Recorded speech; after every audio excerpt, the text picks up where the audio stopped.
স্বাগতম সবাইকে। আমি পৃথি। আপনারা কি এমন কোনো অ্যামিউজমেন্ট পার্কের কথা শুনেছেন যা কারো কল্পনা থেকে তৈরি হয়েছে? আর সেই কল্পনা যতক্ষণ থাকবে, পার্কটিও ততক্ষণ চলতে থাকবে। সেই পার্কটি চালাত প্রাণীরা, যেখানে প্রতিটি স্থানে এক অন্যরকম জাদু বিদ্যমান ছিল। তাহলে চলুন আর দেরি না করে আমি আপনাদের এমন একটি ওয়ান্ডারল্যান্ডে নিয়ে যাই। মুভির শুরুতে আমরা একটা অ্যামিউজমেন্ট পার্ক দেখতে পাই যার নাম ওয়ান্ডারল্যান্ড। সেখানে আমরা একটা নীল ভালুক, একটা বুনো পিগ, বিয়ার, একটা সজারু এবং একটা শিম্পাঞ্জি দেখতে পাই, যারা এই পুরো অ্যামিউজমেন্ট পার্কে প্রাণ ছিল। তারা সেখানে আসা প্রতিটি অতিথিকে তাদের জাদু দেখাতো। শিম্পাঞ্জিটির কাছে একটা মার্কার ছিল, যা দিয়ে সে প্রতিদিন নতুন নতুন ধারণা নিয়ে নতুন কিছু তৈরি করত। এরপর গল্পটি বর্তমান সময়ে চলে আসে, যেখানে আমরা জানতে পারি যে জুন নামের একটি মেয়ে তার মায়ের কল্পনার সাথে এই ওয়ান্ডারল্যান্ড তৈরি করেছে। অর্থাৎ এই সবকিছুই শুধুমাত্র একটি কল্পনা। জুনের সব খেলনাগুলো তার কাছে বাস্তব মনে হতো। জুনের মা জুনকে বলতেন, তুমি এই ওয়ান্ডারল্যান্ডের প্রাণ, আর এই সব কিছুই সত্যি। তুমি ভবিষ্যতেও এগুলো করতে থেকো। শুধু এই শিম্পাঞ্জি, যার নাম পিনাট, তার কানে বলতে হবে। জুন ওয়ান্ডারল্যান্ডকে এতটাই ভালোবাসত যে সে এটিকে বাস্তবে পরিণত করতে চাইছিল। এই কারণে সে তার বন্ধুদের সাথে ছোট ছোট জিনিস সংগ্রহ করে একটা ভাঙা রোলার কোস্টার তৈরি করে ফেলে। কিন্তু তাতে চড়া বেশ বিপজ্জনক প্রমাণিত হয়। জুন এবং তার বন্ধুদের একটা দুর্ঘটনা হয়, তবে তাদের কিছু হয় না। কিন্তু জুনের সব প্রতিবেশীরা তাদের বাবা মায়ের কাছে অভিযোগ করে। এরপর জুনের বাবা মাকে বলা হয় জুনকে আর্মি স্কুলে পাঠিয়ে দিতে। জুন তার মাকে বলে যে সে কোথাও যেতে চায় না, সে বাড়িতেই থাকবে। এরপর জুনের মা তাকে বলেন, যদি তুমি এভাবেই খেলতে চাও তাহলে তোমাকে শুধু তোমার চারপাশের মানুষের যত্ন নিতে হবে। এরপর জুন এবং তার মা পুরো বাড়িটাকে ওয়ান্ডারল্যান্ড বানিয়ে দেন, যেখানে সব জায়গায় অনেক খেলনা ছিল। আমরা দেখি যে জুনের মায়ের স্বাস্থ্য ধীরে ধীরে খারাপ হতে শুরু করে। একদিন তিনি জুনকে কাছে ডেকে বলেন যে তাকে কিছুদিনের জন্য বাইরে যেতে হবে এবং তার বিশ্বাস যে জুন সব কিছু সামলাতে পারবে। এরপর জুনের মাটাকে বিদায় জানিয়ে চলে যান। আমরা এখানে দেখি যে তার মাকে বিদায় জানানোর পর জুন খুব একা হয়ে যায় এবং তার ওয়ান্ডারল্যান্ডের সাথে একা খেলার সাহস ছিল না। এই কারণে সে তার সব খেলনা একপাশে রেখে দেয় এবং ওয়ান্ডারল্যান্ডও বন্ধ করে দেয়। সময় যত গড়ায় জুন তত বুদ্ধিমান হতে থাকে, কিন্তু সে বাড়ি থেকে বের হওয়া একেবারেই বন্ধ করে দেয়। সে তার বন্ধুদের সাথে খেলতে পছন্দ করত না। একদিন তার বাড়িতে তার কাকা কাকিমা আসেন, যারা জুনের ওয়ান্ডারল্যান্ডের জন্য চাকা নিয়ে এসেছিলেন। কিন্তু এই কথা শুনে জুনের এতটাই রাগ হয় যে সে ওয়ান্ডারল্যান্ডের সব মানচিত্র পুড়িয়ে ফেলে। তবুও একটি ছোট টুকরা উড়ে বাইরে চলে যায়।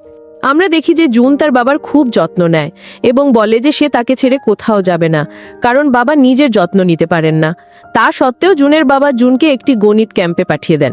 জুন গণিত ক্যাম্পে যেতে একেবারেই আগ্রহী ছিল না। তখনই সে তার ব্যাগ খুলতেই তাতে একটি নোট পায়, যেখানে লেখা ছিল মিসেস ইউজুন। জুনের মনে হয় যে হয়তো তার বাবার তাকে প্রয়োজন। এই কারণে সে তার বন্ধুকে বলে যে তুমি এখানে বমি করার ভান করো, যাতে আমি এখান থেকে বেরিয়ে যেতে পারি।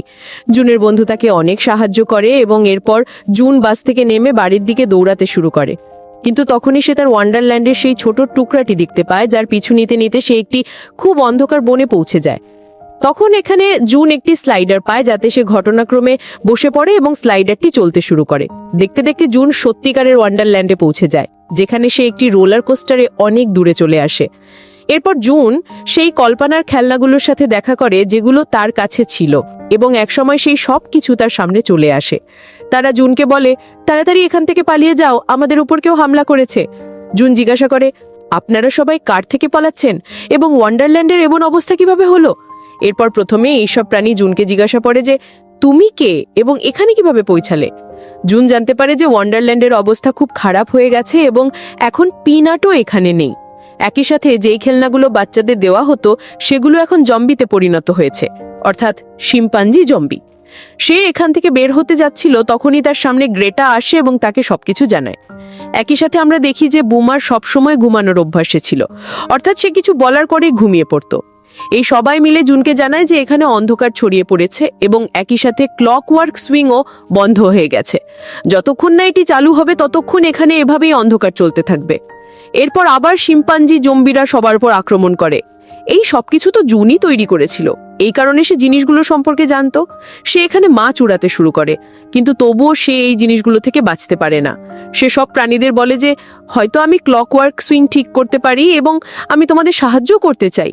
এখানে সব প্রাণী মিলে জুনকে সাহায্য করতে শুরু করে, আর এই প্রাণীগুলোই জুনকে অন্যদিকে পৌঁছানোর পথও দেখায় যে কিভাবে তাদের সব জিনিস ঠিক করতে হবে। এরপর জুন এবং সব প্রাণী মিলে ক্লকওয়ার্ক সুইং ঠিক করার চেষ্টা করে, কিন্তু এটি ঠিক করা এত সহজ ছিল না। কিন্তু তারা তবুও কোনো মতে একটি বড় পাহাড়ের দিকে পৌঁছায়। কিন্তু তখন আমরা এখানে দেখি যে শিম্পাঞ্জি জম্বিরা কাচের দেওয়াল ভাঙতে শুরু করেছিল। এই কারণে এই বড় কাচের দেওয়ালটি ভেঙে যায় এবং সবাই সেখান থেকে নিচে পড়তে শুরু করে। বাকি সবাই বেঁচে যায়, কিন্তু জুন ওপরেই ঠেকে যায়। বুমার তাকে বাঁচানোর জন্য একটি ছাতা ছুড়ে দেয়, যার সাহায্যে জুন নিচে পৌঁছায়। কিন্তু দৌড়াতে দৌড়াতে সে জিরো গ্র্যাভিটিতে পৌঁছে যায়। এই সবকিছু জুনেরই কল্পনা ছিল। এখানে সামনে যাওয়ার পর জুন পিনাটকে দেখতে পায় যে সবকিছু ঠিক করতে পারত। জুন জানতে পারে যে পিনাট এখনো জীবিত আছে। পিনাট বলে, আমি তোমার সাথে কখনো যাব না, আমি এখানে একদম ঠিক আছি, আমি এখন কোনো কিছু ঠিক করতে পারবো না। তখন এখানে জুন পিনাটকে বলে, তোমার সেই আওয়াজ আসা বন্ধ হয়ে গেছে তাই না? তখন পিনাট বলে, এ সম্পর্কে তুমি কিভাবে জানলে? তখন জুন জানে যে সেই আওয়াজটা আমার মায়ের ছিল, আর এখানে যত অন্ধকার ছড়িয়েছে তার সব কারণ আমিই ছিলাম, কারণ আমার মা আমার থেকে দূরে চলে গিয়েছিল এবং আমার মনে হয়নি যে আমি কিছু করতে পারবো। কিন্তু এখন আমি তোমাদের সবাইকে সাহায্য করব, কিন্তু তার আগে আমাদের এখান থেকে বের হতে হবে। আর এখানেও জুনকে পিছু নিতে নিতে শিম্পাঞ্জি জম্বিরা পৌঁছে যায়। এরপর বাইরে এসে জুন সব প্রাণীদের জানায় যে পিনাট এখনো জীবিত আছে এবং সে জিরো গ্র্যাভিটির ভিতরে ছিল। সব প্রাণী জুনকে বলে, আমরা তোমাকে কেন বিশ্বাস করব? শেষ পর্যন্ত তো তোমার কারণেই আমরা এমন ফেসেছি। জুন বলে, আমার মা চলে যাওয়ার পর আমার মনেই হয়নি যে আমি কিছু করতে পারবো, এবং এই সব অন্ধকার আমার কারণেই ছড়িয়েছে, তাই আমি এটা দূর করব। কিন্তু কেউই তাকে সাহায্য করে না। এই কারণে এখন জুনের মনে হয় যে তাকে কিছু না কিছু করতেই হবে, এবং সে একটি অটো রোবটে চলে যায়। এরপর সে এটিকে বেশ ভালোভাবে অপারেটও করতে শুরু করে এবং একটি সেতুও তৈরি করে ফেলে। এখানে সব প্রাণীর মনে হয় যে জুন তাদের সাহায্যও করতে চায়, কিন্তু সেই সেতু পরীক্ষা করার জন্য কাউকে না কাউকে তো যেতেই হবে। এই কারণে যেই বুমারের ঘুম আসে তাকেই সেই রোলার কোস্টারে বসিয়ে দেওয়া হয়, যা গ্যাস এবং কুপার বসে এসেছিল।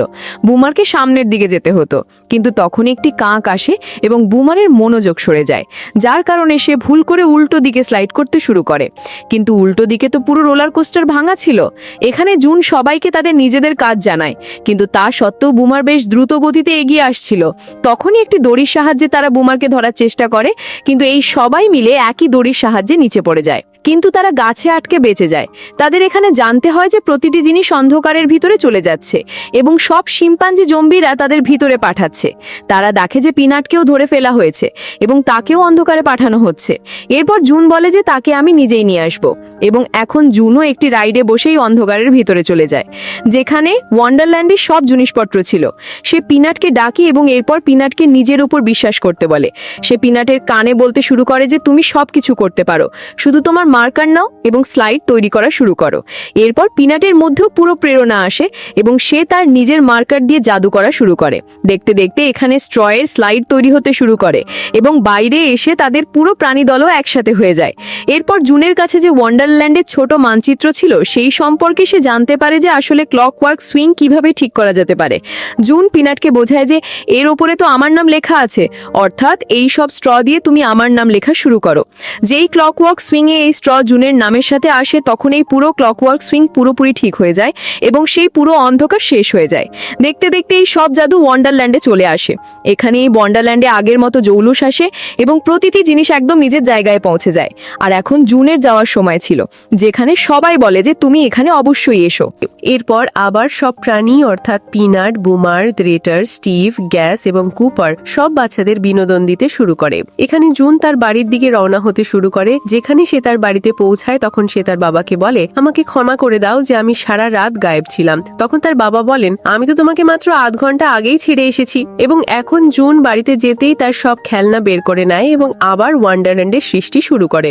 দেখতে দেখতে সে ওয়ান্ডারল্যান্ড তৈরিও করে ফেলেছিল এবং একই সাথে সে চাইছিল যে তার বন্ধুরা তাকে এতে সাহায্য করুক। এখানে এখন আমরা দেখি যে জুনের কাছে তার মাও সুস্থ হয়ে ফিরে এসেছেন। জুন তার মায়ের সাথে দেখা করে খুব খুশি ছিল এবং তাকে বলে, আমার আপনাকে ওয়ান্ডারল্যান্ড সম্পর্কে অনেক কিছু বলার আছে। এখানে জুন তার ওয়ান্ডারল্যান্ড তার বাড়ির পেছনের উঠানেই তৈরি করে ফেলেছিল। সে সব বাচ্চাদের ওয়ান্ডারল্যান্ড সম্পর্কে জানায় এবং একই সাথে তার হাতে যে পিনাট খেলনা ছিল তার কানে নতুন নতুন ধারণা জানায়, যেখানে ওয়ান্ডারল্যান্ডের ভিতরে পিনাট সেই ধারণাগুলো দিয়ে জাদু করতে শুরু করে এবং একই সাথে বন্ধুরা, এই জাদুকরী ছবিটি এখানেই শেষ হয়। সুতরাং এখান থেকে আমরা এটাই জানতে পারি যে সবসময় নিজের কল্পনাকে সত্যি বলে মানতে হবে। কখনো না কখনো তা অবশ্যই পূরণ হয়। বন্ধুরা, আপনাদের সবার এই ছবিটি কেমন লাগলো আমাকে অবশ্যই জানাবেন। তাহলে চলুন দেখা হচ্ছে আপনাদের সবার সাথে পরের ছবিতে। ততক্ষণ পর্যন্ত টাটা।